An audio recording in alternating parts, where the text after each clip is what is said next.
नीलाम्बुदाभं जघननिहितपानिं मण्डनं मण्डनानां तरुणतुलसीमाला कन्दरं कञ्जनेत्रं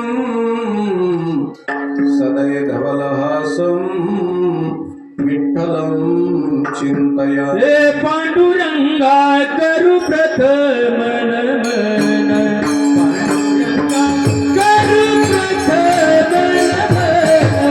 पांडुरंगा करू प्रथम नमन, पांडुरंगा करू प्रथम नमन,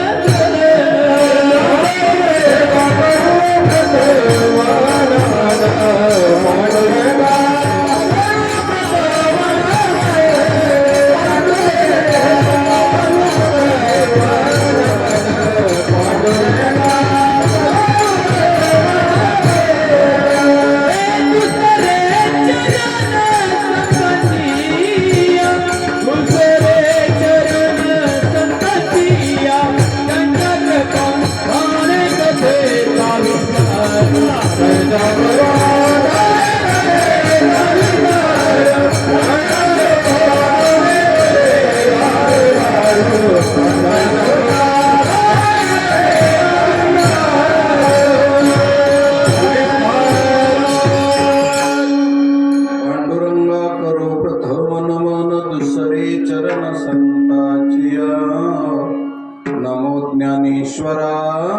ज्ञानेश्वरा निवृत्ती उदारा सुपान देवा मुक्ताबाई नमो त्रिभुवनी पावनी अद्यत्रय जननी देवाच्या।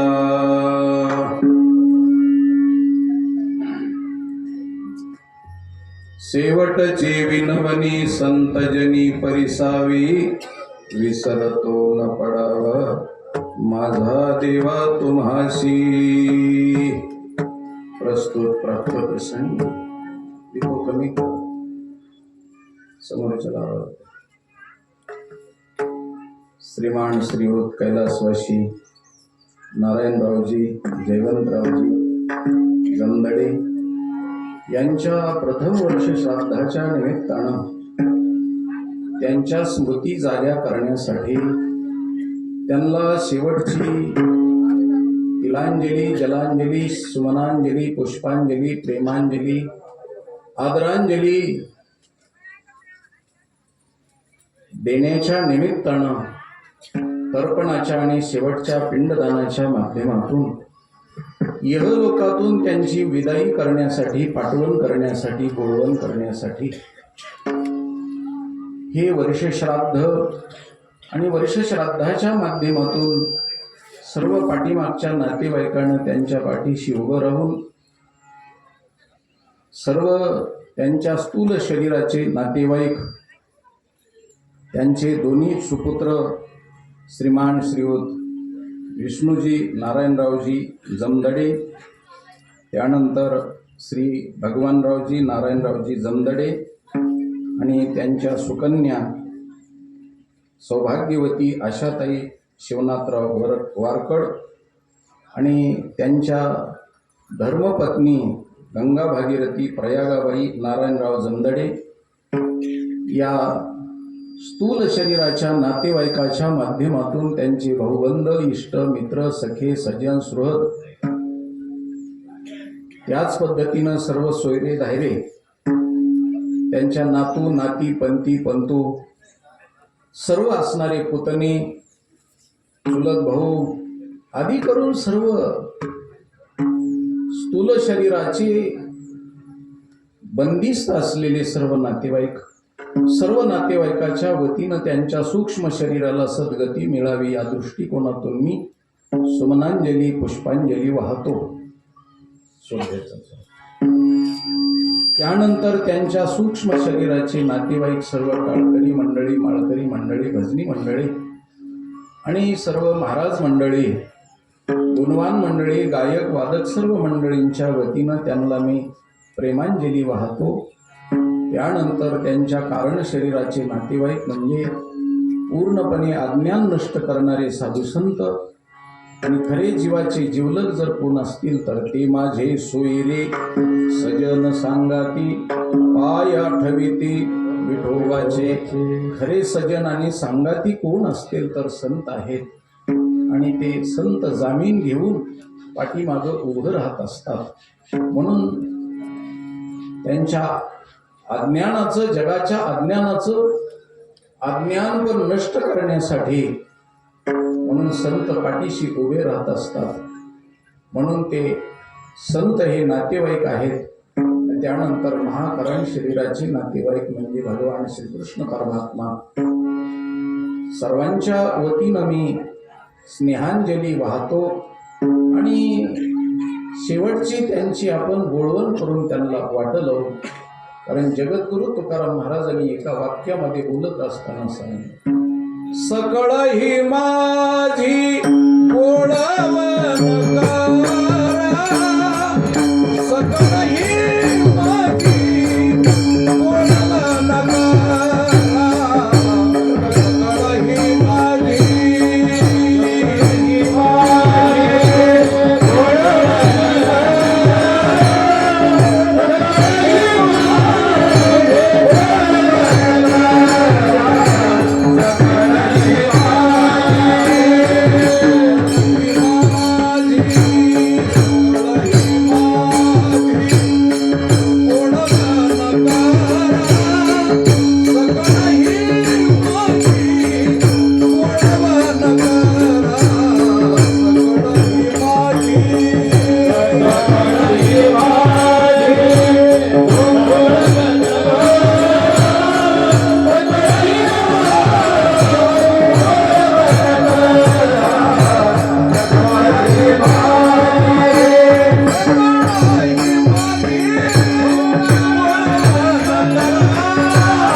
सकळ ही माझी माझी बोळवण करा आणि परत कोणी घरा जावे तुम्ही. या दृष्टिकोनातून यहलोकातून हे वर्ष श्राद्ध म्हणजे शेवटची बोळवण. कारण आपण इतर राहणारे सर्व पाहुणे आहोत. पाहुण्यांची बोळवण केली जाते, मुलीची बोळवण केली जाते, कारण तिला तिच्या घरी नांदायला जायचं असतं. कारण तिचं माहेर हे तिचं घर नसतं, कारण ती सुद्धा पाहुणी आलेली असते. तसं इहलोकात आपण पाहुणे आलेलो आहे. तुमच्या गावामध्ये मी 2 तासाचा 4 तासाचा पाहुणा आहे. तसं तुम्ही तुमच्या गावामध्ये कुणी 50 वर्षाचे, 60 वर्षाचे, 70 वर्षाचे जास्त दिवस राहणारे पाहुणेच आहात. इथालचे तुम्ही मालक नाही. मी जसा इथालला मालक नाही, मला घरामध्ये खोलीमध्ये राहायला जागा दिली म्हणजे याचा अर्थ खोली माझ्या नावाची नाही. आणि मी त्या खोलीचा मालक नाही. म्हणून तसं या जगतामध्ये आपण आलोत. ज्याचं त्याचं गाव असणं, ज्याच्या त्याच्या गावाप्रमाणे इथं पाहुणे होऊन आलेले असते. पण सगळे पाहुणेच आहेत माणूस. कारण पाहुणे नसते तर आज आपले आजे पणजी या ठिकाणी उपलब्ध असते. पण ते कधीच परत आले नाही, गेले ती परत आले नाही. आजा मेला पंजा मेला बाप मसना गेला, देखत देखत ना तू पण तोही पैसा झाला. म्हणून पाहुणे आहोत महाराज, आणि पाहुण्यानं उन्मत्तपणानं राहायचं नसतं. घर मालक जसं ठेवतील, घर मालक जे खाऊ घालतील ते खायचं, ते जेवू घालतील ते जेवायचं, ते जे ठेवतील त्या पद्धतीनं. कारण पाहुणा हा पारतंत्र्यात असतो, स्वातंत्र्यात. मला हेच पाहिजे असं पाहुण्याला म्हणता येत नाही. मग घर मालक ठेवीन तसं राहायचं असतं त्याने. तसं या घराचा घर मालक कोण? परमात्मा आहे. म्हणून त्यांनी ठेविले अनंते तैसेची राहावे, इतिया तुझावे समाधान, इतिया तुझावे समाधान, इतिया तुझावे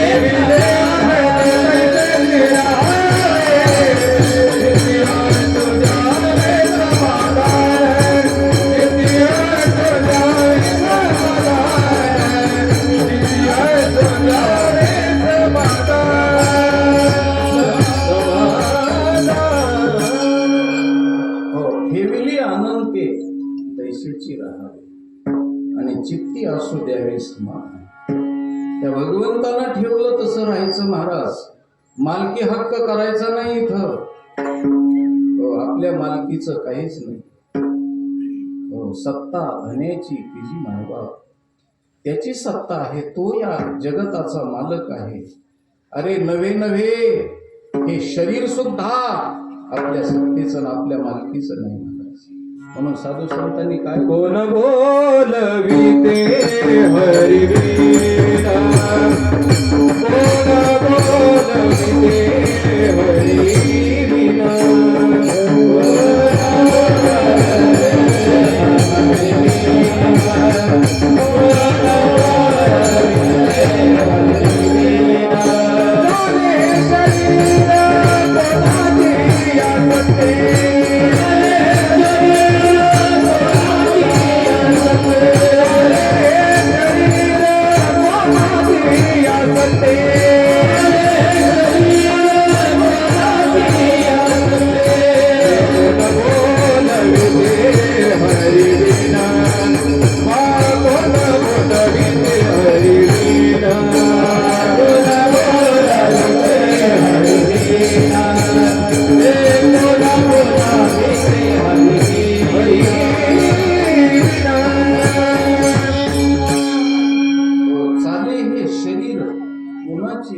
ते कोण बोलविते हरिवी, देखवी ऐकवी एक नारायण, तयाचे भजन चुकू नको.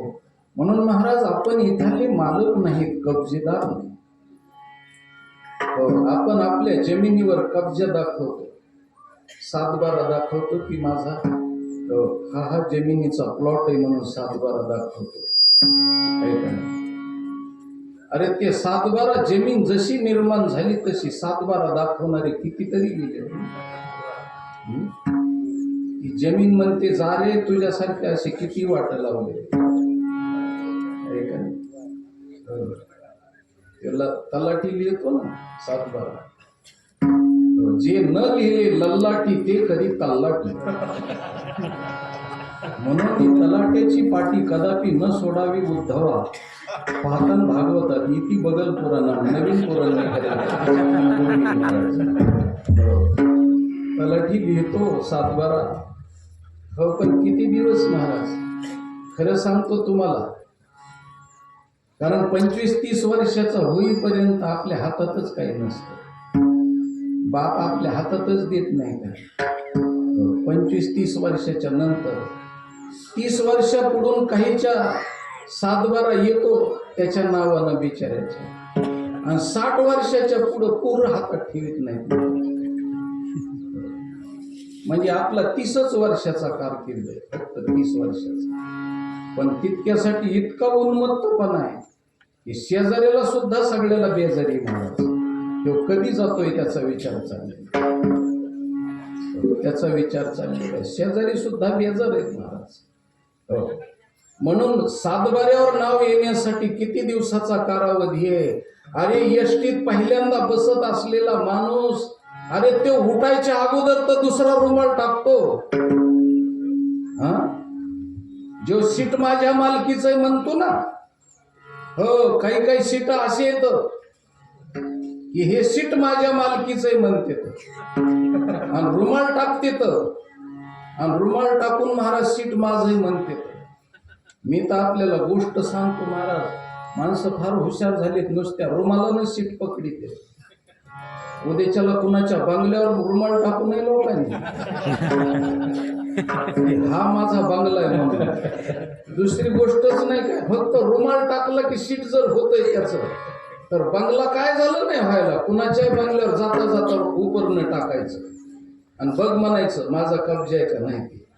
बरं ठीक आहे, एखाद्या वेळेस बंगल्याला जरी एखाद्या वेळेस दांडकशाही असेल तर उपरनं न टाकता बी बंगले होतेत महाराज.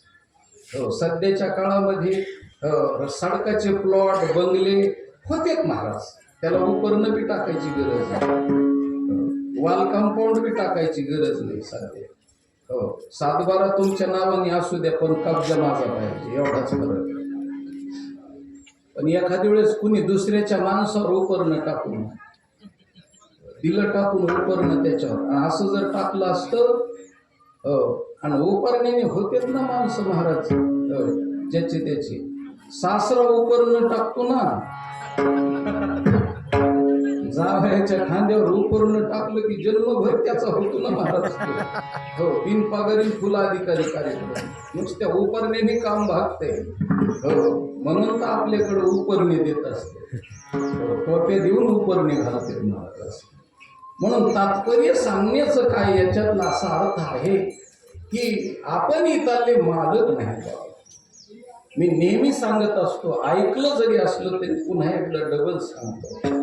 हो, एसटीचा कंडक्टर असतो महाराज, त्या एसटीच्या कंडक्टरचं, हो, सकाळी ड्युटीला जर निघाला महाराज तो, तर त्याला माहित नसतं मी कुठं जाणार आहे, कुठल्या ड्युटीला जाणार आहे हे त्याला माहित नसतं. बायकोनं दिलेला डब्बा भरून घ्यायचा, तेवढा डब्बाच त्याच्या हातात असतो, आणि जेवणाचा डब्बा म्हणजे कर्म असतं, कर्म, आणि ते कर्म डब्बा घ्यायचा आणि निघायचं. स्टँड मध्ये गेल्याच्या नंतर कंट्रोलर त्याच्या हातात कागद देतो, आणि त्याच्यावर लिहिलेलं असतं कुठं जायचंय, कोण्या गावाला जायचंय. ते कंट्रोलरचा हातातला कागद घेतला की त्याला माहित नसतं गाडीचा नंबर काय आहे, ते कागदावर वाचायचा आणि गाडी नंबर पाहायचा. ती गाडी बी पाहिलेली नसती आणि ड्रायव्हर बी माहित नसतो. प्लॅटफॉर्मवरती जाऊन उभा राहायचं कंडक्टरनी, आणि त्या नंबरची गाडी येते, आणि आल्यानंतर त्या गाडीचा नंबर पाहिला की शिट्टी मारायची, प्लॅटफॉर्मवरती गाडी पाठीमागे सरकून उभी करायची, आणि ड्रायव्हर उतरल्याच्या नंतर म्हणायचं तुम्ही इतका ड्रायव्हर, बरोबर, आणि दोघा जणांनी जायचं, आणि तोपर्यंत सीट बसते, आणि बसल्यानंतर दोघा जणांनी त्यांनी ड्रायव्हिंगला स्टेरिंगच्या जवळ बसायचं, आणि ह्यांनी कंडक्टरनी महाराज सीटावर बसायचं. मी आपल्याला गोष्ट सांगतो जाता जाता, राजा हो, माणसानं जीवन कसं जगावं, तर मरेपर्यंत असं जीवन जगावं की कंडक्टर सारखं जीवन जगावं.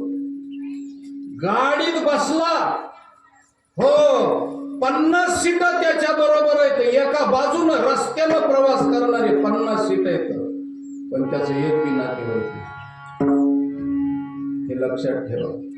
त्याच्याबरोबर प्रवास करणारे सीट पुष्कळ आहेत, पण त्याचं नातेवाईक कुणी नाही.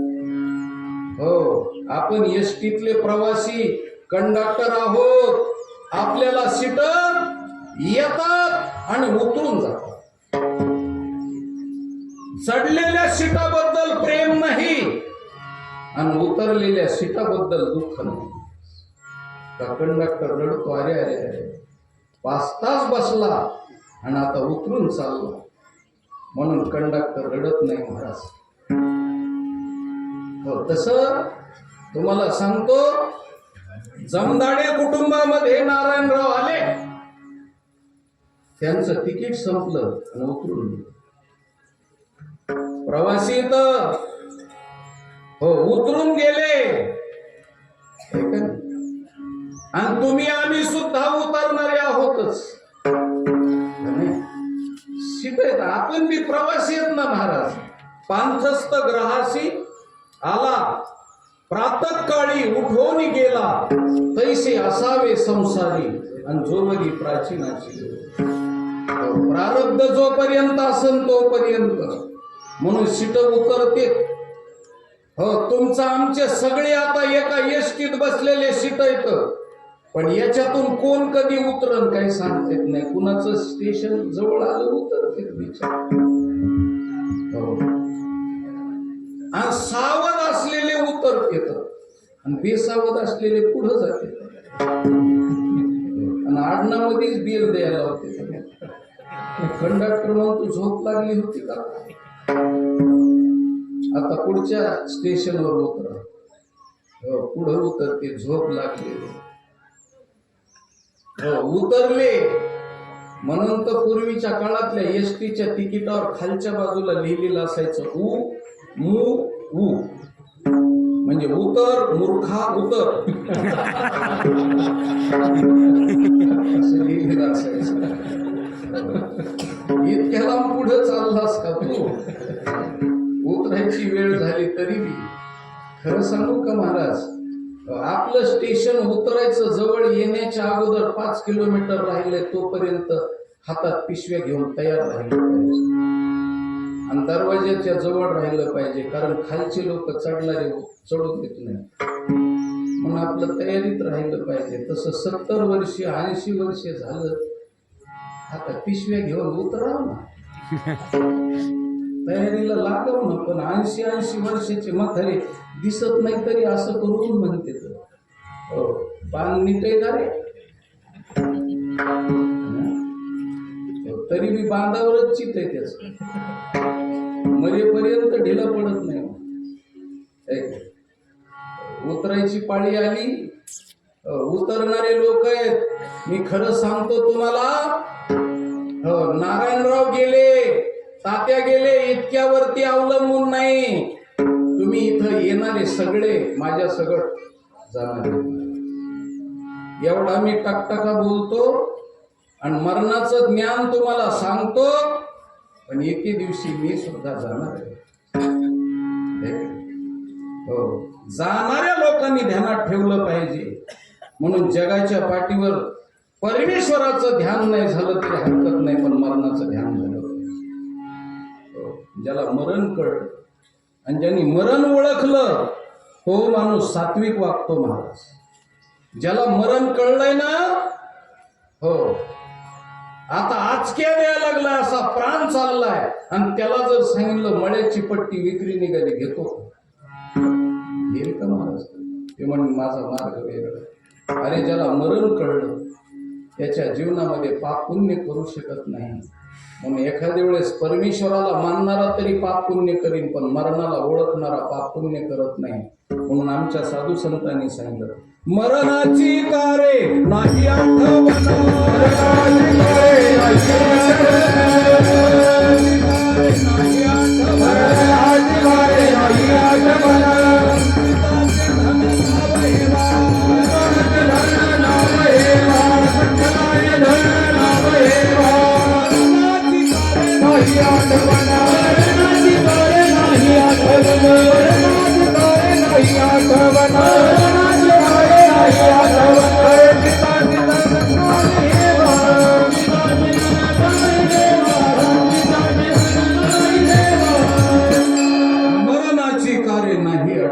संचिताचे धन लाभ हेवा. म्हणून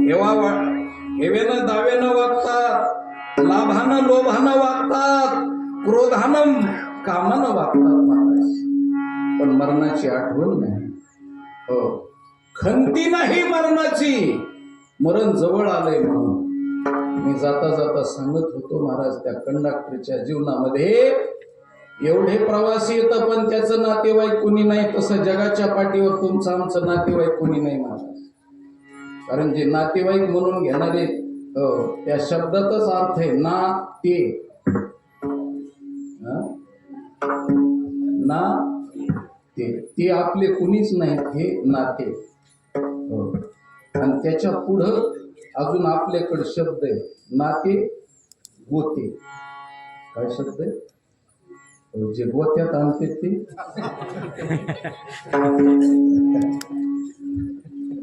नाते गोते. कशा करता शब्द लावलाय नसतं. मला वाटतं त्या शब्दाचा अर्थ खरा आहे पण ओळखू येईना कोणाला. नाते गोते, गोत्यात आणते ते नाते. असं नाते खूप आहेत महाराज. म्हणून कंडक्टर चालल्यानंतर आणि जगाच्या पाठीवर एकच माणूस असा आहे की दुसरा पुढे गेल्यावर त्याला आनंद वाटतो महाराज.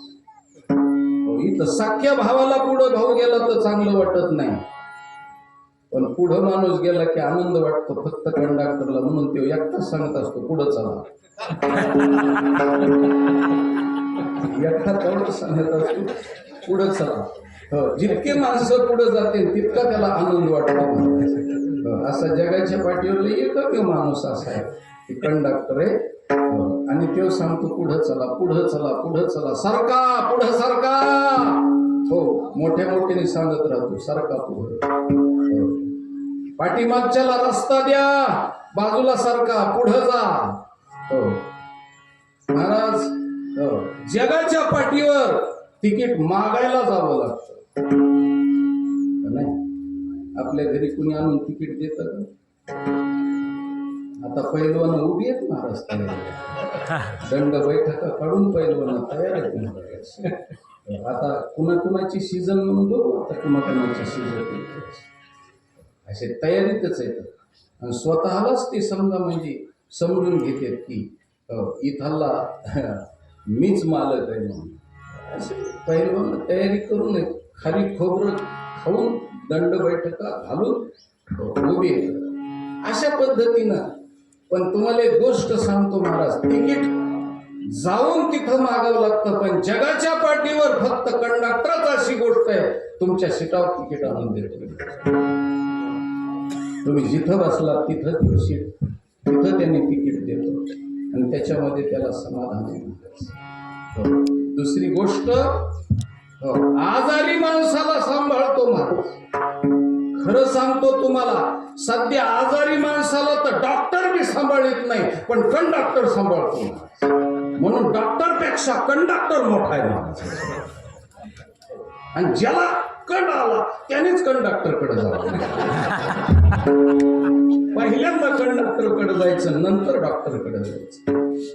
अशी गोष्ट आहे तुम्हाला सांगतो. आजारी माणसाला सांभाळतो. त्याच्या जर सीटावर आजारी तुम्ही बसला आणि बसल्यानंतर तो जर तिकीट देऊन परत आला आणि तो जर म्हणला बसायचं कसं आहे, नाही बसा तुम्ही आजारी, बसा बसा, पैसे न घेता कुठल्याही प्रकारची सेवा शुश्रूषा आणि बसा.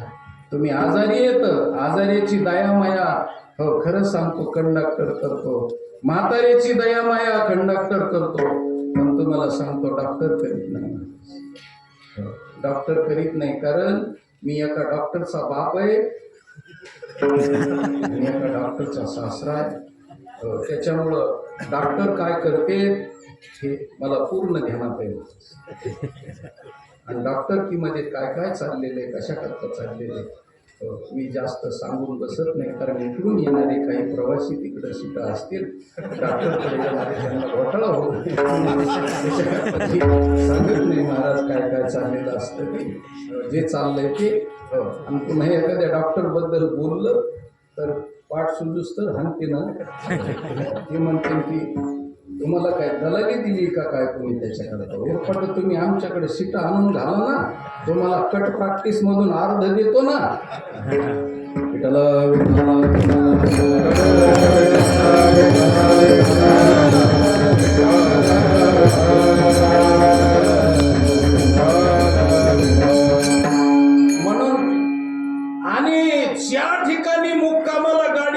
महाराज तिथं झोपल्याच्या नंतर रात्री जर पाऊस आला आणि गाडी जर गळायला लागली तर तो काय रात्रीच्या टाइमला वरी गाडीला एमसेल लावायला जातो.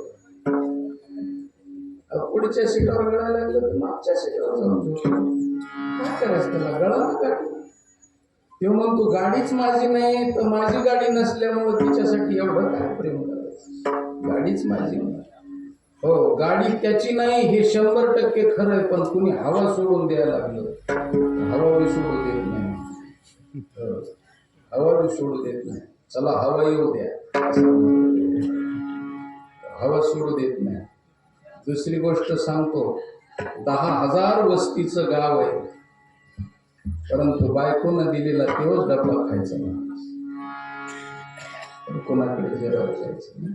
आपण आपलं कर्म जे घेऊन आलो, आपल्या पदरामध्ये बांधून जे कर्म घेऊन आलो ते कर्मच आपल्याला बरोबर आहे, बाकी दुसरं आपल्या बरोबर काही नाही. आमच्या साधू संतांनी गोड सांगितलंय, आपल्या बरोबर फक्त कर्म आहे. बायकोनं दिलेला शिळा असो, इटलेला असो, करपलेला असो, शिजलेला असो, कच्चा असो, जसा असेल तसा डबा त्याचाच त्याला नाही. 10,000 वस्तीचं गाव आहे पण त्याचं कोणी नाहीये राजा, म्हणून त्याला त्याच्याच कर्माचा डबा खायचा आहे.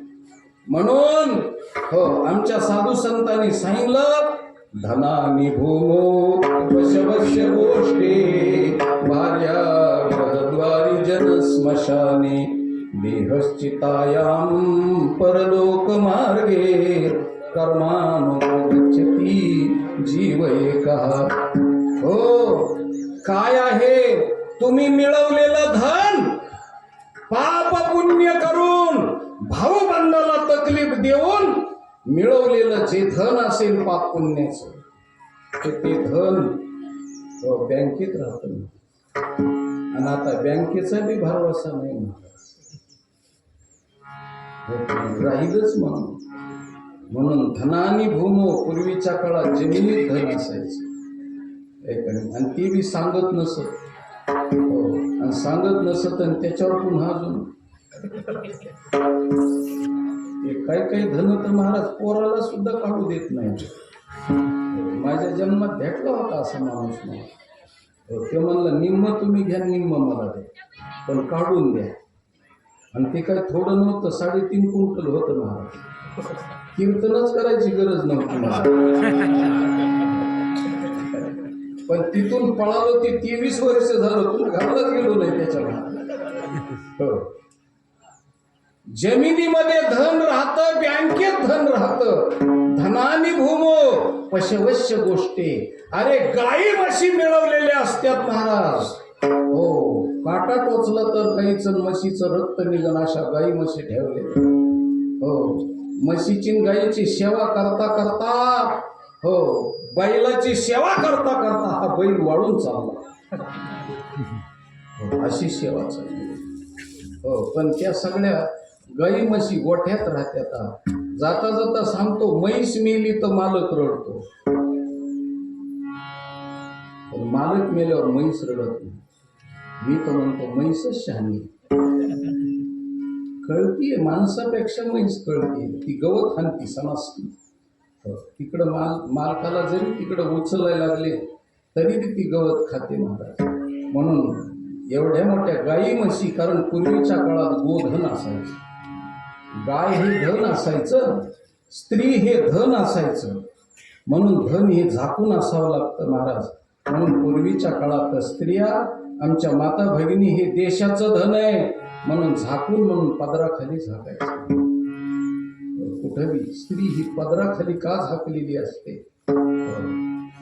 पदराखाली का झाकलेली असते, तर देशाचं धन आहे ते झाकून असावं लागतं. आणि झाकलेलं धन हो कधी बी फायद्याचं असतं, म्हणून धन हे झाकून असावं लागतं. पण आता त्या धनालाच हो उघड व्हायची पाळी आली आणि इच्छा निर्माण झाली.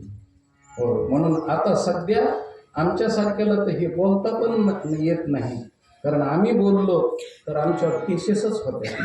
हो, तुम्हाला कोणी गुप्ता दिला, तुम्ही काय कॉन्ट्रॅक्टर आहेत का काय या समाजाचे? आम्ही कसं राहावं, अभिव्यक्ती स्वातंत्र्य आहे आम्हाला, कसं राहायचंय ह्याची मालकी तुमच्याकडे का काय, असं म्हणणारे आहेत महाराज. मर्यादा उल्लंघन करणारे माणसं निघाले, मर्यादा उल्लंघन करणारे माणसं निघाले. तर म्हणून महाराज तुम्हाला जाता जाता सांगतो की धन हे जमिनीमध्ये बँकेत राहतं, गाई म्हशी गोठ्यात राहतात. आणि याच्या पुढे जाऊन सांगतो, धनानी भूमो पशवश्य गोष्टे भार्या ग्रहद्वारी. पूर्वीच्या काळामध्ये स्त्री स्मशानभूमीत येत नव्हती, कारण आपल्या हिंदू संस्कृतीचा रीतरिवाज आहे स्त्रीनं स्मशानभूमीत येऊ नये. का येऊ नये? तर स्त्रीचं शरीर हे संवेदनाशील असतं, स्त्रीचं मन हे संवेदनाशील असतं, आणि त्या ठिकाणी स्मशानभूमीमध्ये जीवाणू विवाणू अनेक प्रकारचे किटाणू असतात आणि तिच्या अंगावरती अटक होऊन तिला रोग निर्माण होऊ शकतो. म्हणून हे विज्ञान होतं पूर्वीच्या काळातलं. म्हणून स्मशानभूमीमध्ये स्त्रियांना जायचं नाही. मग बायको जरी असली तरी त्या बायकोनं त्या नवऱ्याच्या पदरामध्ये भाकरी ज्वारी बांधायची, आणि बांधायची, आणि वरच्या उंबऱ्याला हात करायचा, आणि तिथून असा हात हलवून वाट लावायची. म्हणून देहग्रहाची कामिनी ती तव राहिली सदनी, ऐकण, आणि मी तव जळस मसे स्मशानी अग्निसवे एकला. भार्याग्रहद्वारी, पत्नी ही घराच्या दरवाजापर्यंत असते ना, म्हणून ती कधी बी उंबऱ्याच्या आत असायची, मेलं तरी उंबऱ्याच्या आत असायची. म्हणून पत्नीला अधिकार स्मशानभूमीपर्यंत जाण्याचा नाही, याचा कायदा पाठीमागच मोहर. पण निदान कमीत कमी आज तरी निदान प्रेत पुढं त्याच्या पाठीमागं पुरुष आणि त्याच्या पाठीमागं स्त्रिया चालतात, एवढं तरी चालतात, मर्यादा आहे.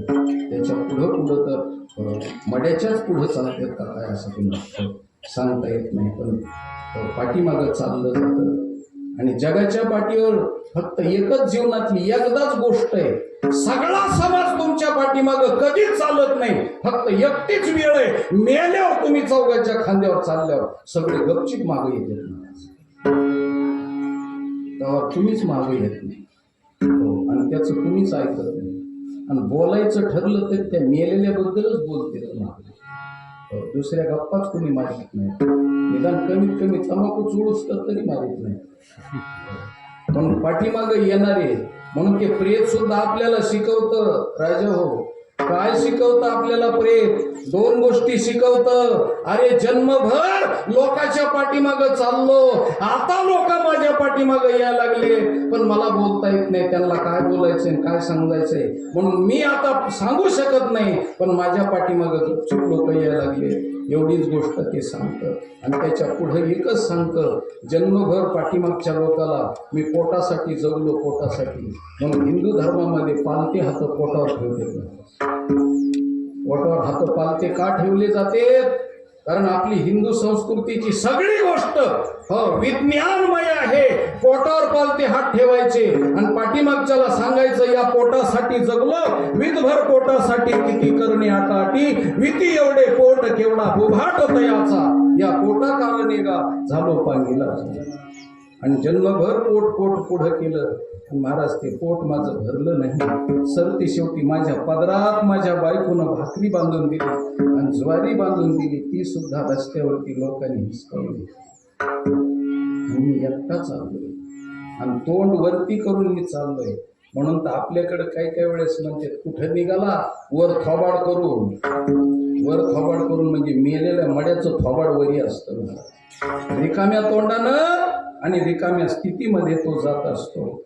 म्हणून स्मशानभूमीमध्ये गेल्याच्या नंतर भार्याग्रहद्वारी जनस्मशाने लोक केवढाले मोठाले सोयरे धैर्य असले तरी मसनवाट्यापर्यंत येत असतात महाराज, आणि ते बी वाट लावायला येत असतात.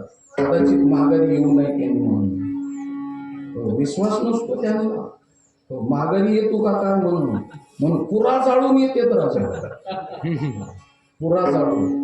हो, आणि त्यातली त्यात पुन्हा बाकीचे तर जाळते, पण मुलगा म्हणजे दुसरा तिसरा कोणी नसतो. म्हणून मुलगा जन्माला आला की बापानं फार हुरळ पडून जायचं काम नाही की पठ्ठ्याला मुलगा झाला साखरपान वाटण्याची गरज नाही. मुलगा जन्माला आला की बापानं समजी जा आपल्याला पेटविणारा बहादर अवतार आला. दुसरी तिसरी काही गोष्ट नाही महाराज. आणि तेवच पेटितो, दुसऱ्याचे पेटवायचे टाप नाही.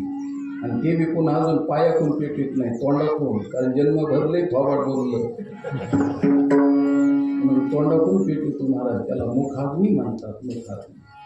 म्हणून नातेवाईक जगाच्या पाठीवरले कोण कसे तर म्हणून जनस्मशाने सगळे येतात. हो, लांबून नमस्कार घालतात आणि येडा घालून सगळे जातात महाराज. म्हणून हो, जनस्मशाने. आणि ज्या देहामध्ये वास्तव्य राहिलं तो देह फक्त अग्नीपर्यंत आला, चितेपर्यंत हा देह आला. म्हणून जनस्मशाने हो देह चितायाम.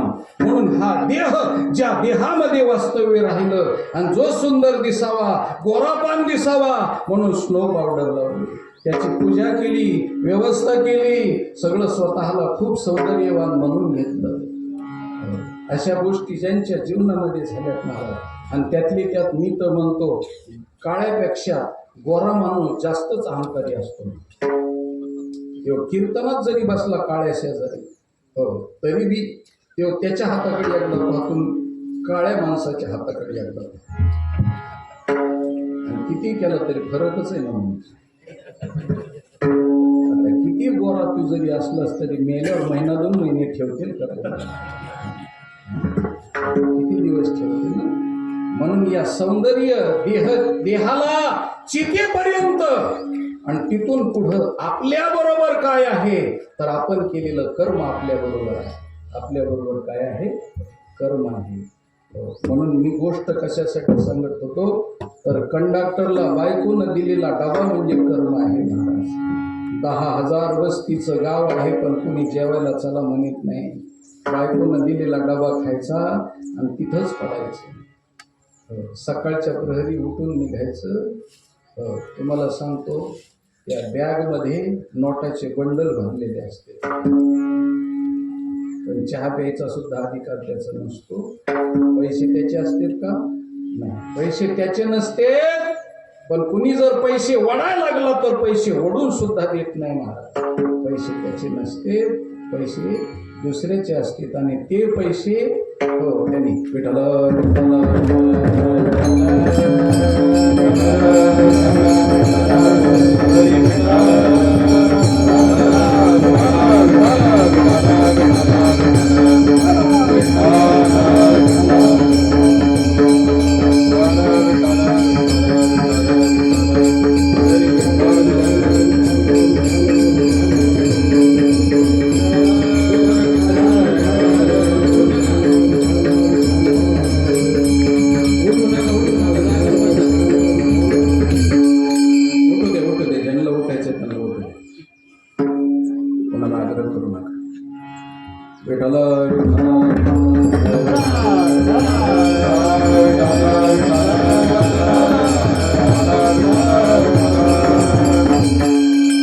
पैसे त्याचे नाहीत, ते पैसे बँकेत भरायचे. ट्रे जिथाली तिथं ठेवायचा, पैशाची बॅग ठेवायची आणि शिल्लक राहिलेला रिकामा डबा घ्यायचा घरी द्यायचं. कंडक्टर सारखं जीवन कसं आपण कंडक्टर सारखे आहोत. या जगावरती आपली सत्ता नाही. करू सत्ता कोणावरी कोठे स्थिर राहील. पुन्हा पाय डोळे म्हणतात माझे ही कैसा मोकळे. महाराज हे पाय बी आपले नाही, डोळे बी नाही, कान बी नाही, काहीच नाही, शरीरही आपलं नाही. हो म्हणून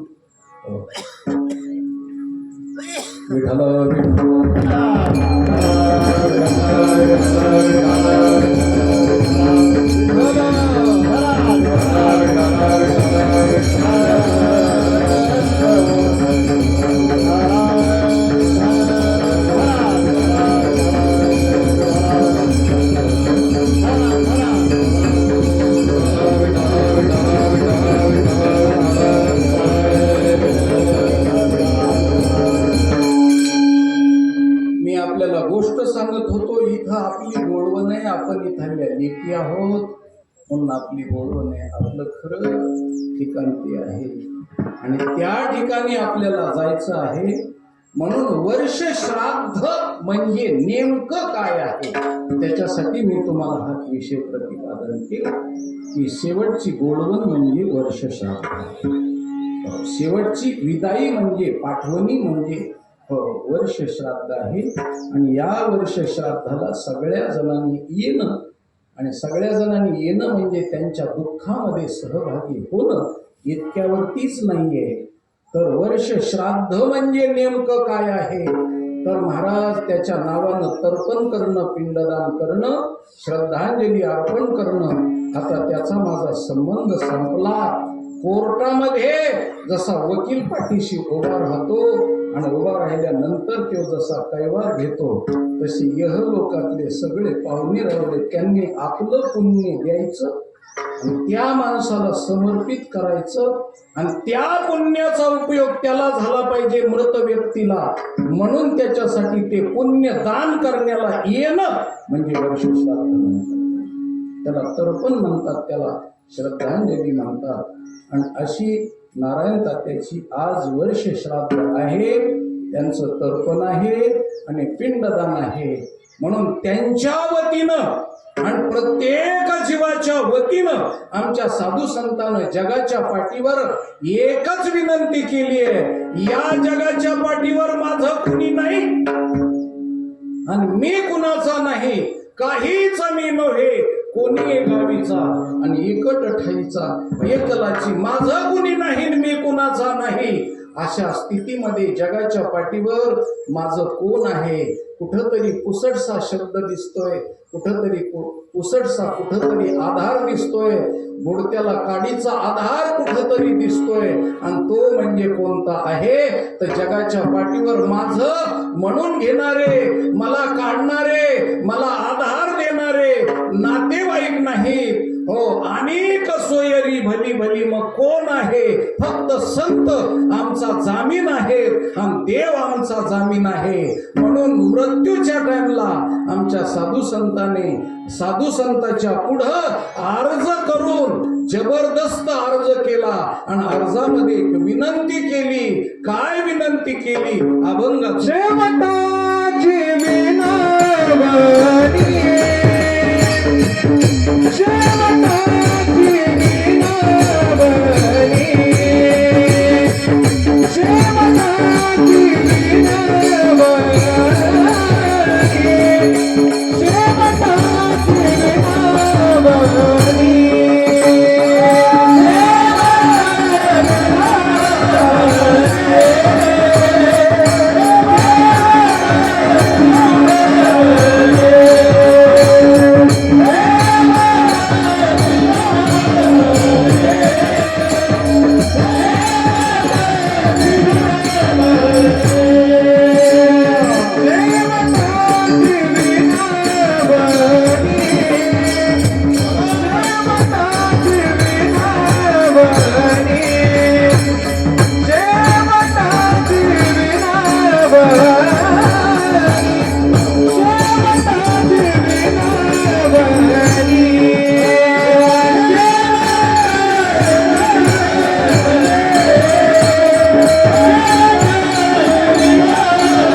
तुम्हाशी या अभंगामध्ये संताला आणि देवाला दोघा जणांना महाराज विनंती केली.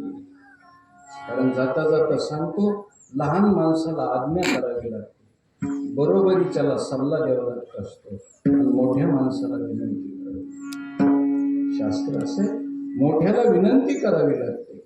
म्हणून संत आणि देव हे जगाच्या पाठीवरचे मोठे, ज्ञानदेव वैष्णव असे. म्हणून या पद्धतीनं महाराज संत हे मोठे, देव हा मोठा आहे महाराज. म्हणून त्यांना विनंती करावी, मोठ्या माणसाला विनंती करायची असते.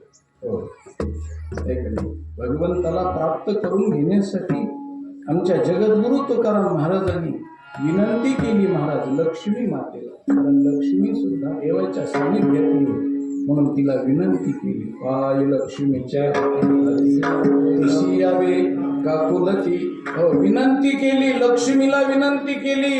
हो, साधू संताला विनंती करायची महाराज, त्यांच्या टेबलवर अर्ज ठेवायचा आणि एकच सांगायचं की फक्त माझा विसर पडू.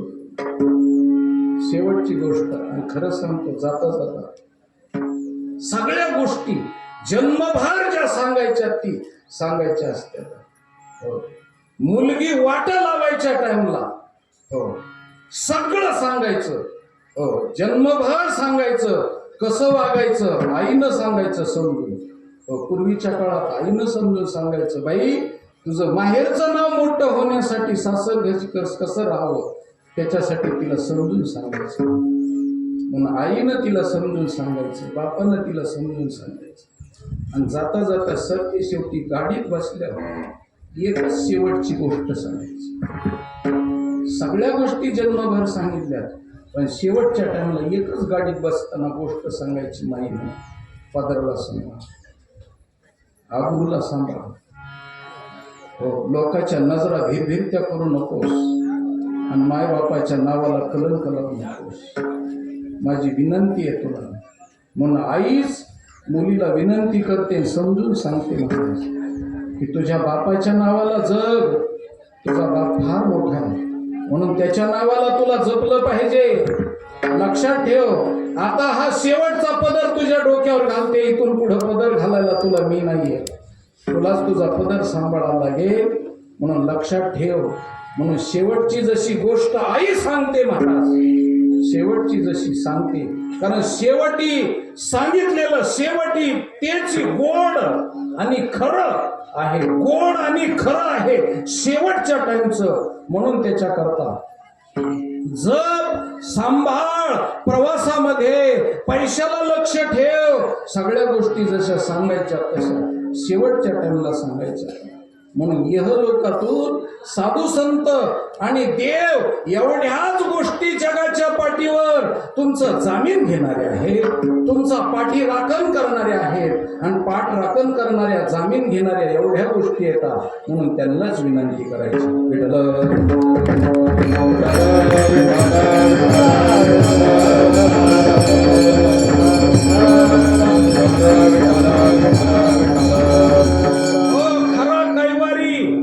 संत आहेत महाराज, खरा कैवारी देव आहे महाराज.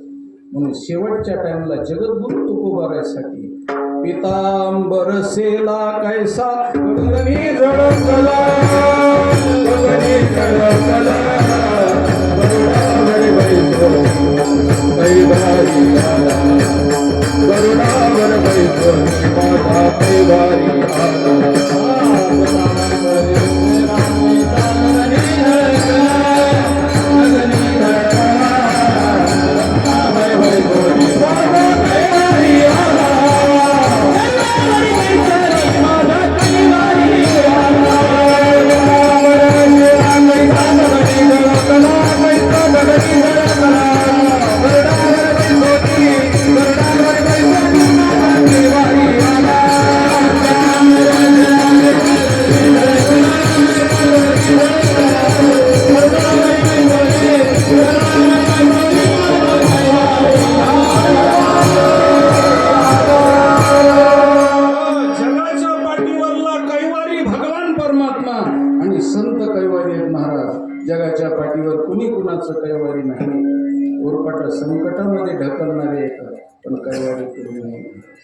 म्हणून जामीन घेणारे, म्हणून ओळख जर असेल तर ओळखीनं काही काही गोष्टी होतात महाराज.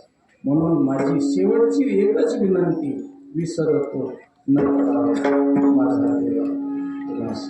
बापी मुलीला सांगतो, बाई आता तू माझी राहिली नाहीस, माझा तुझ्यावरती हक्क राहिला नाही. तुझा हक्क आता तुझ्या पतिराजाकडे गेलेला आहे, माझा हक्क राहिला नाही. पण माझी एकच विनंती आहे, बाप विनंती करतो, माझी एकच विनंती आहे, फक्त म्हातारपणाला मला विसरू नको. कारण माझा प्राण तू आहेस, मला फक्त विसरू नकोस तू. मुलीनं विसरू नये एवढीच बापाची अपेक्षा असते. आणि मायबापानं शेवटपर्यंत मुलीला विसरू नये एवढीच अपेक्षा असते.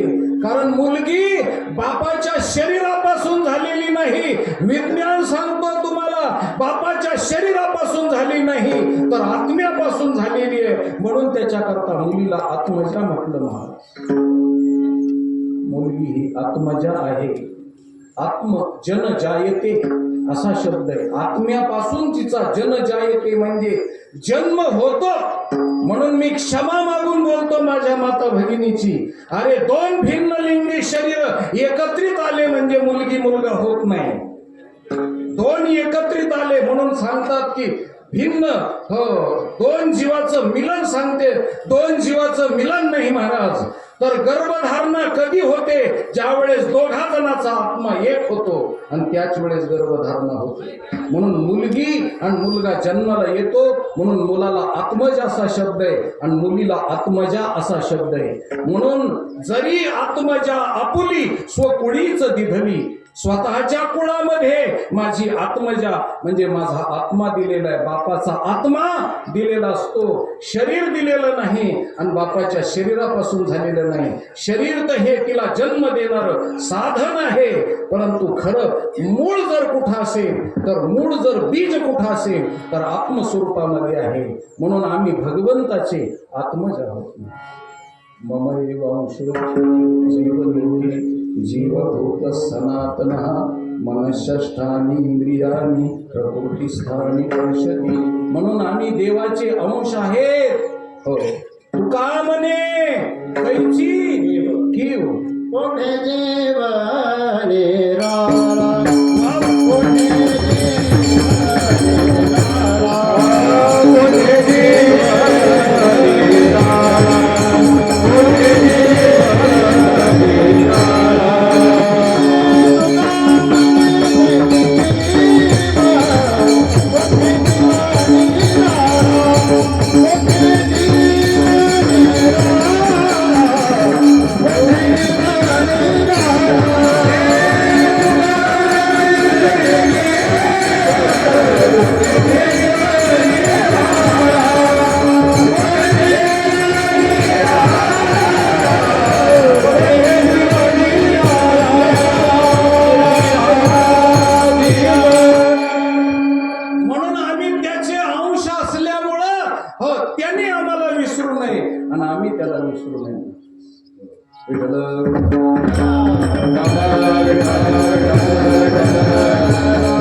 या जगतामध्ये सत्य फक्त एकच आहे महाराज आणि ते म्हणजे मरण. जन्म खोटा आहे. कारण जन्म किती खोटा आहे. अरे गर्भाच्या अवस्थेत असताना सोहम सोहम म्हणतो, कोहम कोहम म्हणतो आणि महाराज जन्माला आला कीच विसरतो महाराज. कारण यह लोकातलं वारच इतकं कठीण आहे. जन्माला आला कीच माणूस विसरतो. म्हणून देवाला विसरला, ज्यांनी जन्म दिला त्याला विसरला, पुढं जन्म दिलेल्या मायबापाला विसरला, सगळ्यालाच विसरला महाराज. म्हणून विसरली तया थोर झाली हानी आणि पचती लखानी 84च्या. म्हणून त्याला विसरायचं नाही, त्यांनी आपल्याला विसरायचं नाही. फक्त जगाच्या पाठीवर विसरण्यासारख्या गोष्टी सगळ्या आहेत का, पण न विसरायसारखी गोष्ट एकच आहे आणि ते म्हणजे परमात्मा. म्हणून संत हे कैवारी आहे. हो आठवण त्यांची शेवटच्या टाइमला होत असते महाराज. शेवटची गोष्ट जाता जाता मी तुम्हाला कितीतरी गोष्टी सांगेन. हो एकच गोष्ट संत आणि देव ज्या टाइमला रामायण मला 10 तास जरी मी बोलत गेलो तरी विषय संपणार नाही. रामायणामध्ये गोष्ट आहे अहिमई रावणानं ज्यावेळेस प्रभू रामचंद्राला आणि लक्ष्मणाला घेऊन गेले त्यावेळेस देवीच्या रूपानं हनुमंतराय मंदिरात जाऊन बसले. त्यावेळेस अहिमई रावणाने त्यांना मिळून आणलं आणि कापायचं होतं देवीच्या पुढं, पण देवीनं सांगितलं तसंच अख्खं त्याला सोडून देणं. आणि मग अहिमई रावणानं रामचंद्र प्रभूला लक्ष्मणाला मध्ये सोडल्याच्या नंतर देवीचं आकरण विकरण रूप पाहिल्याच्या नंतर प्रभू रामचंद्राला देवी रूपानं हनुमंत देवी घातली मुरवीत असा हनुमंतराय बसलेले. विचारलं रामा आता शेवट आलाय तुझा, तुला मी खाऊन टाकणार आहे, तुझा बळी घेणार आहे. आता शेवटच्या टाइमला तुझं कोण आहे आठवण कर तुझं कोण आहे. त्यावेळेस प्रभू रामचंद्राला आई वडील आठवले नाही, प्रभू रामचंद्राला मुलं बाळ आठवले नाही, प्रभू रामचंद्राला अयोध्येचं राज्य आठवलं नाही, प्रभू रामचंद्राला एकच आठवलं महाराज. त्यावेळेस प्रभू रामचंद्राने सांगितलं आता जर माझा मारुती असता, संकट मोचन असलेला माझा पाठ राखण करणारा बहादर माझ्या पाठीशी असता तर देवी तुझी बी बघितली असती आणि अहिमई रावणाची बघितली असती. शेवटच्या टाइमला आठवण झाली, देवाला सुद्धा आठवण झाली भक्ताची महाराज. म्हणून माझ्या तुकोबरांनी सांगितलं राजा हो या जगाच्या पाठीवर कुणाची आठवण ठेवू नका, फक्त संताची आठवण. ते तुमचे कैवारी आणि तेच तुम्हाला सोडवणार आहे. तुकाराम म्हणे तुझं सोडविना कोणी एका चक्रपाणी किंवा एका चक्रपाणी देवाशिवाय संताशिवाय तुम्हाला कोणी सोडवणार नाही. सगळे काळाच्या मुखामध्ये घालणारे आहे. म्हणून त्याच्या आता शेवटची विनवणी संत जनी परिसावी, संतच आपले कैवारी आहेत.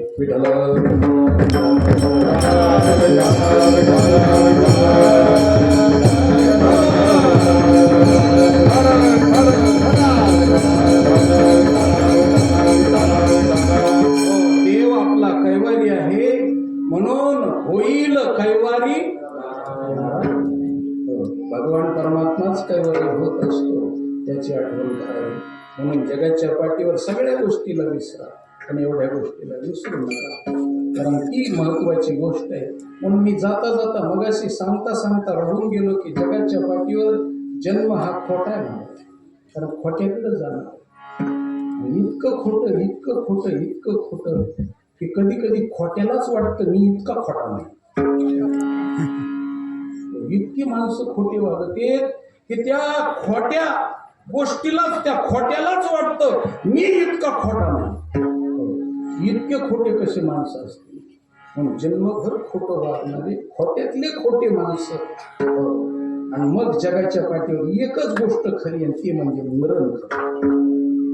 म्हणून मरणाच्या टाइमला खोटं वागणारे माणसं सुद्धा त्यांनी एखाद्याने 5 रुपये जर बुडविलेले असले तर जन्मभर ते कबूल करीत नाही मी 5 रुपये बुडविले नाही.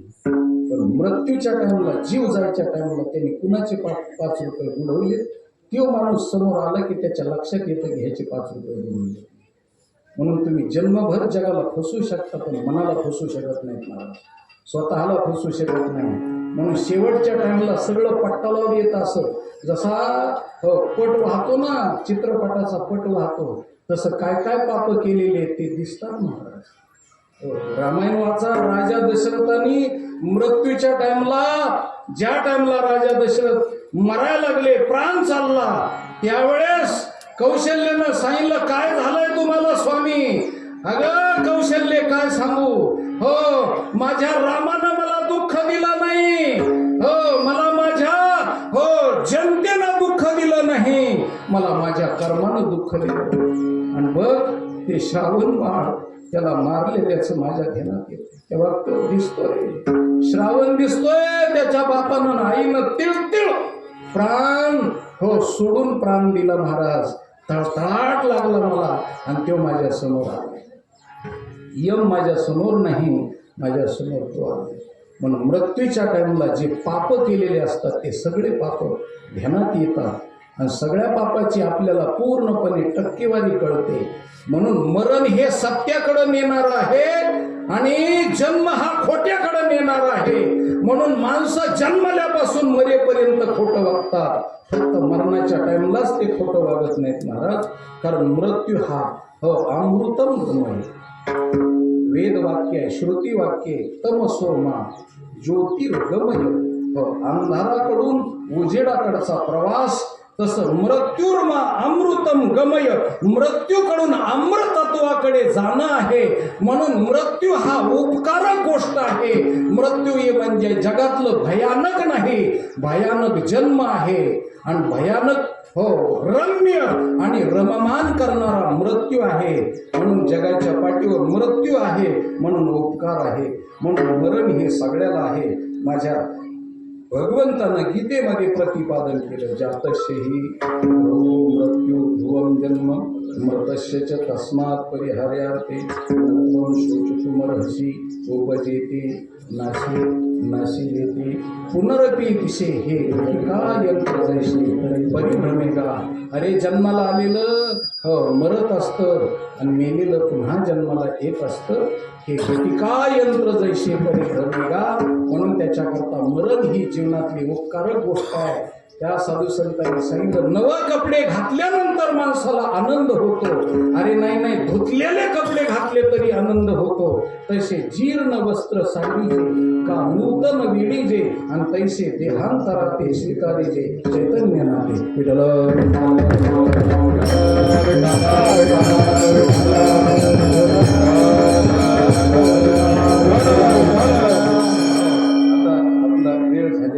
पावणे 12चा वेळ दिलेला आहे. कारण उरलेल्या 15 मिनिटांमध्ये आलेले जे मान्यवर असतील ते श्रद्धांजली अर्पण करणार आहेत. म्हणून त्याच्याकरता पावणे 12चा वेळ दिलेला आहे. आणि 12च्या पुढेही पाहुणे आलेले आहेत महाराज. म्हणून त्याच्याकरता मला त्या सगळ्या गोष्टीचा विचार करावा लागेल. आणि दुसरी गोष्ट, पुन्हा त्यातली त्यात मी आजारी माणूस आहे. आजारी सलाईन काढलं मी इकडं आलो.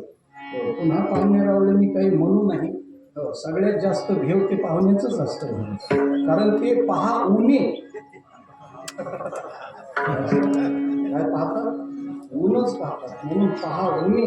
दुसरीकडे असतो तर घाबरलो नसतो, पण पाहुण्याकडे असल्यामुळं जास्त घबराट झाली.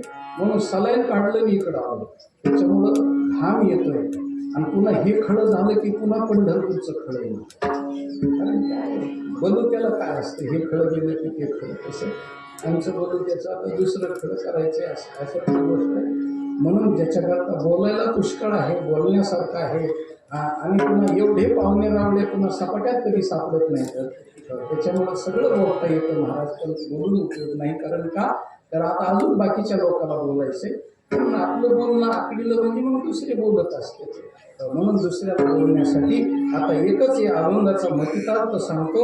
आपण तात्याला आपण सगळ्या जणांनी श्रद्धांजली अर्पण करायची. आजचं पुण्य सगळ्या जणांनी समर्पित करायचे. आणि आपल्यामध्ये श्रद्धांजली अर्पण करीत असताना खरं सांगतो तुम्हाला, डोळे झाकून आपण काम करीत नसतो. कारण डोळे झाकून काम करणं हे आंधळ्या माणसाचं काम असतं. आंधळी माणसं डोळे झाकून काम करीत असते. मग आपण डोळे उघडे ठेवून करायचं असतं. म्हणून आपला हिंदू धर्म डोळे उघडे ठेवून काम करीत असतो. म्हणून श्रद्धांजली अर्पण करीत असताना सगळ्या जणांनी कुंडलिका वरलीचा गजर करायचा. हात वरी करायचे. सगळ्या जणांनी कुंडलिका वरलीचा गजर करायचा. आणि आज तात्याला सांगायचं, तुमचं पुण्य कमी पडलं असेल. तसं तर तात्या पुण्यसलील व्यक्ती होती. कधी कुणाला दुखवणारी व्यक्ती नव्हती. अगदी सज्जन असलेली व्यक्ती होती. आणि आठवण ठेवण्यासारखं त्यांनी जीवन जगलेले होते. आणि पुन्हा हसत खेळत जीवन जगलेले होते. दुःख असलं तरी बी हसायचे आणि सुख असलं तरी बी हसायचे. म्हणून त्याच्याकरता त्यांचं आनंदी जीवन आहे. तरी सुद्धा आपण सगळ्या जणांनी त्यांना श्रद्धांजली म्हणजे पुण्य आजचं द्यायचं. आम्ही तुमच्या पाठीशी आहोत, घाबरू नका म्हणून आजचं पुण्य त्यांना द्यायचं. त्याला श्रद्धांजली म्हणते. नुसतं पाहुण्या रावळ्याकडं गाठी भेटी करायला यायचं नाही, गाठी भेटी घ्यायला यायचं नाही. आणि पाहुण्यानं म्हणू नये की तुम्ही आला नव्हता म्हणून हाजरी लावण्यासाठी यायचं नाही. तर गेलेल्या व्यक्तीसाठी आणि त्या व्यक्तीला पुण्यदान करण्यासाठी श्राद्धाला यायचं असतं महाराज. मग लाख लाख मोलाचे कामं सोडून देऊन माणसं का येतात त्याचं कारण आहे. विकू देऊ नको रे बाबा. लाख लाख मोलाची कामं सोडून माणसं का येतात त्याचं एकमेव कारण आहे त्या व्यक्तीचं आपल्या जीवनामध्ये जे काही योगदान असेल त्या योगदानासाठी त्यांना पुण्य आपल्याला अर्पण करायचं आहे. म्हणून या दृष्टिकोनातून सगळ्या जणांनी हातवरी करा. म्हणजे मग कुंडलिका वरती झालं की माझं कीर्तन थांबवतं मी. हातवरी करा. कुंडली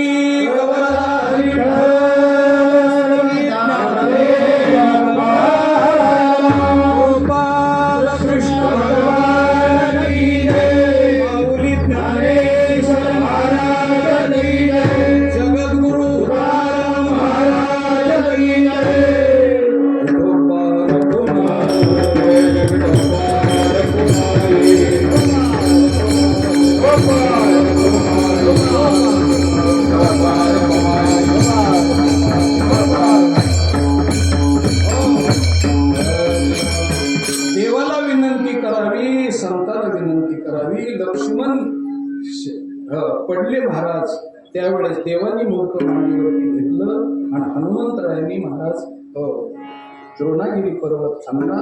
संतांनी काम केलं आणि देवानी काम केलं.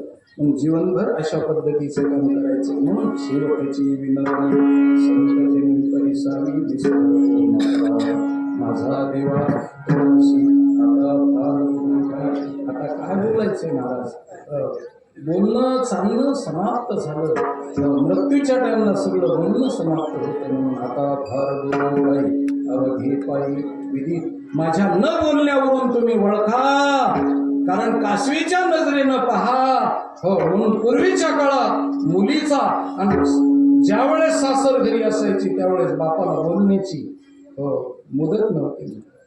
मग तिकडून लेकरू त्यांनी पाहिलं आणि इकडून बापानं मुलीकडे पाहिलं की फक्त काशीच्या नजरेनं एकमेकाला कळायचं आणि बोलायचं नाही. तिच्या मनात काय हे बापाला कळायचं आणि बापाच्या मनात काय हे तिला कळायचं. आणि दोघा जणांचे डोळे पाहणवलेले असायचे एवढ्यावरती कळायचं. तसं शेवटची गोष्ट एवढीच आहे. देवा संता आमचं फक्त बोलणं बंद झालेलं आहे. आता तुम्ही ओळखा. तुम्ही ओळखून घेणारे.